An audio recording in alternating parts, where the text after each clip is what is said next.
കൊല്ലത്ത് CPM സംസ്ഥാന സമ്മേളന നഗരിയിൽ നിന്ന് കണ്ണനാണ് വിവരങ്ങൾ നൽകിക്കൊണ്ടിരിക്കുന്നത്. അല്പസമയത്തിനകം തന്നെ പതാക ഉയർത്തൽ നടക്കും. അതോടുകൂടി സംസ്ഥാന സമ്മേളനത്തിന് തുടക്കമാകും. വിവിധ പ്രതിനിധികൾ അടക്കം പ്രതിനിധി സമ്മേളനമാണ് ആദ്യം നടക്കുന്നത്. 530 പേരാണ് പ്രതിനിധി സമ്മേളനവുമായി ബന്ധപ്പെട്ട് എത്തുക എന്നാണ് നമുക്ക് ലഭ്യമാകുന്ന വിവരം. മുതിർന്ന നേതാക്കളടക്കം നിരവധി പേർ പങ്കെടുക്കുന്നുണ്ട്. പ്രതിനിധികളൊക്കെ രാവിലെ തന്നെ താമസ സ്ഥലങ്ങളിൽ നിന്നും ബസ്സുകളിൽ അങ്ങോട്ടേക്ക് എത്തി എന്നാണ് നമ്മളോട് നേരത്തെ സംസാരിച്ച അഭിലാഷ് മോഹനും പ്രതിനിധികളായ മാർഷൽ വി സെബാസ്റ്റ്യനും പങ്കുവച്ചത്. കണ്ണൻ വിവരങ്ങളുമായി തുടർന്നു.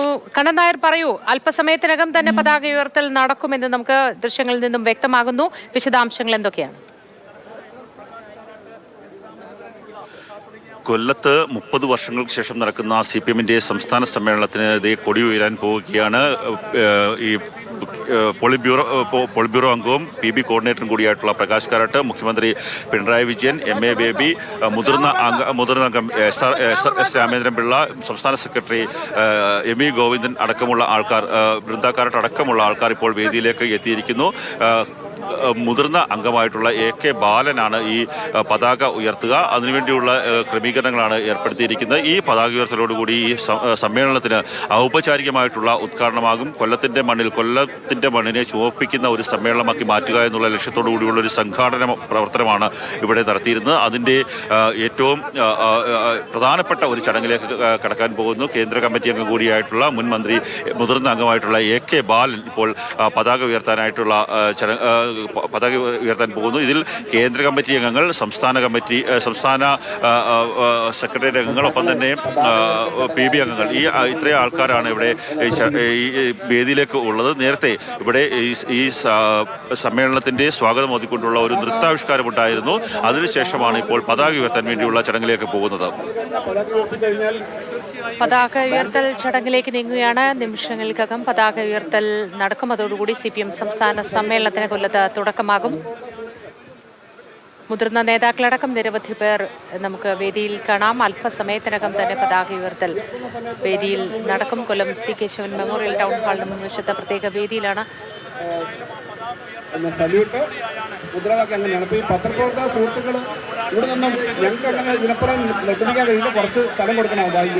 ആ ഒരു പരിപാടിക്ക് ശേഷമാണ് ഇപ്പോൾ പതാക ഉയർത്തൽ ചടങ്ങിലേക്ക് ഇപ്പോൾ നടപടികൾ നീങ്ങുന്നത്. പ്രതിനിധികൾ ഈ സൈഡിൽ നിന്ന് അങ്ങ് ബാക്കിലേക്ക് വേണം, അവിടെ സ്ഥലം കാണാൻ പറ്റും. ഇവിടുത്തെ സ്ഥലങ്ങൾ കുറച്ചുകൂടെ അങ്ങോട്ട് CPM സംസ്ഥാന സമ്മേളനത്തിന് കൊല്ലത്ത് തുടക്കമാകുന്നു. അവിടെ നിൽക്കുന്ന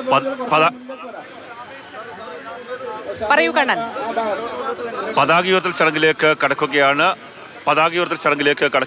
മുതിർന്ന PB അംഗങ്ങൾ പ്രകാശ് കാരാട്ട്, മുഖ്യമന്ത്രി പിണറായി വിജയൻ, MA ബേബി, S രാമേന്ദ്രൻപിള്ള, സുഭാഷിണി അലി, ബൃന്ദ കാരാട്ട്, കവൻസൻ അടക്കമുള്ള ആൾക്കാർ ഈ വേദിയിൽ എത്തിയിട്ടുണ്ട്. അല്പസമയത്തിനുള്ളിൽ തന്നെ ഈ പതാക ഉയർത്തൽ ചടങ്ങിലേക്ക് കാര്യങ്ങൾ കിടക്കും. അതിനുശേഷം പതാക ഗാനം, തൊട്ട് പിന്നാലെ ഈ രക്തസാക്ഷി മണ്ഡപത്തിൽ പുഷ്പാർച്ചനയുണ്ട്. അതിനുശേഷമാണ് പൊതുസമ്മേളനത്തിലേക്ക് ഈ പ്രവർത്തകരൊക്കെ തന്നെ ഈ സമ്മേളന പ്രതിനിധികൾ കയറുക. സമ്മേളനം സ്വാഗതം ആശംസിച്ച ശേഷം സമ്മേളനം ഉദ്ഘാടനം ചെയ്യുന്നത് PB കോർഡിനേറ്ററായിട്ടുള്ള പ്രകാശ് കാരാട്ടാണ്. അതിനുശേഷമാണ് ഈ സമ്മേളനത്തിലെ പ്രധാനപ്പെട്ട കാര്യങ്ങളിലേക്ക് നടക്കുക. സംഘടനാ റിപ്പോർട്ട്, പ്രവർത്തന റിപ്പോർട്ട്, സംഘടനാപരമായിട്ടുള്ള കാര്യങ്ങൾ എന്തൊക്കെയാണ് നടന്നിട്ടുള്ള കഴിഞ്ഞ 3 വർഷം നടത്തിയ കാര്യങ്ങളെക്കുറിച്ചുള്ള റിപ്പോർട്ട് സംസ്ഥാന സെക്രട്ടറി ME ഗോവിന്ദൻ അവതരിപ്പിക്കും. അതിനുശേഷം ഗ്രൂപ്പ് ചർച്ചയാണ്. പൊതു ചർച്ചയിൽ എന്തൊക്കെ കാര്യങ്ങളാണ് സംസാരിക്കേണ്ടതെന്ന് സംബന്ധിച്ച് ഗ്രൂപ്പ് ചർച്ച ഉണ്ടാകും. അതിനുശേഷമാണ് പ്രതിനിധികളുടെ ഒരു ചർച്ച ഉണ്ടാകും. പ്രതിനിധികളുടെ ചർച്ച 2 ദിവസം നീണ്ടു നിൽക്കും. അതിനുശേഷം സംസ്ഥാന സെക്രട്ടറിയും PB കോർഡിനേറ്ററായിട്ടുള്ള പ്രകാശ് കാരാട്ടും മറുപടി പറയും. നയരേഖ സംബന്ധിച്ച മറുപടി മുഖ്യമന്ത്രിയാണ് പറയുക. അതിനുശേഷം 9-ാം തീയതി രാവിലെ സംസ്ഥാന കമ്മിറ്റിയെ തിരഞ്ഞെടുക്കും. സംസ്ഥാന കമ്മിറ്റിയെ തിരഞ്ഞെടുത്ത് സംസ്ഥാന സെക്രട്ടറിയെ തിരഞ്ഞെടുക്കുന്നതോടുകൂടി ഈ പ്രതിനിധി സമ്മേളനം നടക്കുന്ന വേദിയിലെ കാര്യങ്ങളെല്ലാം തന്നെ അവസാനിക്കും. അതിനുശേഷം എല്ലാ കണ്ണുകളും പോകുന്നത് ആശ്രാമം മൈതാനത്തേക്കാണ്. അവിടെ റെഡ് വോളണ്ടിയർ പരേഡ്, അതുപോലെ തന്നെ പൊതുസമ്മേളനം, ഇങ്ങനെയാണ് ഈ പരിപാടി ക്രമീകരിച്ചിരിക്കുന്നത്.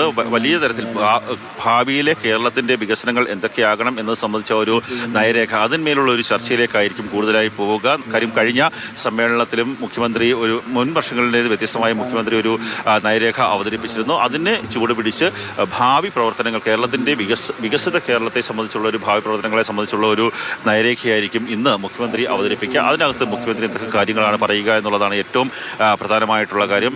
പാർട്ടിപരമായിട്ടുള്ള നയപരമായിട്ടുള്ള മാറ്റങ്ങൾ ഉണ്ടാകുമോ എന്നുള്ളത് ഏറ്റവും എടുത്ത് ചിന്തിക്കേണ്ട കാര്യം തന്നെയാണ്. നമുക്ക് അത് പരിശോധിക്കേണ്ട കാര്യം തന്നെയാണ്. നയപരമായിട്ടുള്ള കാര്യം